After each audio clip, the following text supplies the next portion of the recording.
Hello YouTubers, this is the noobifier. We just got a 22-minute calling all devs about core tech. Here's what you need to know in exactly 2 minutes. Chad was asked what iCache was. He elaborated that it's actually a set of features that reside on the server and other backend functions. iCache serves up the data in an efficient way, ensuring that data is sent without errors. Rather than having one central data pool, iCache shares the data across many locations, but verifies that all copies represent exactly the same information. iCache is functioning now, and Chad said that they were in the process of migrating the game code over to this system.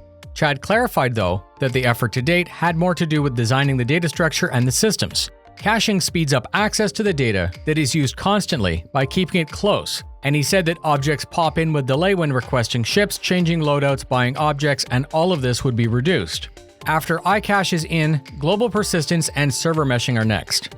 The first stages of persistence is happening right now, in that more features are being tracked by the server.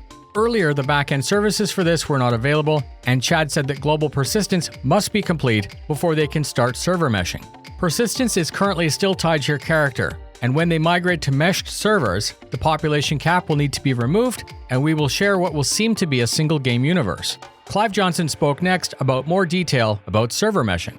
Our current 50-player cap is simply not sufficient. However, adding more players tanks the performance. Clive mentioned that each server carries the entire system. However, with server meshing, dynamic servers will host areas based on the load with a seamless handshake. This transition is the critical feature. The current main blockers are timing harmony, which will impact lag and desync. Client-to-server timing is critical for a smooth experience, but there will always be issues having to do with the player latency and proximity to the game server.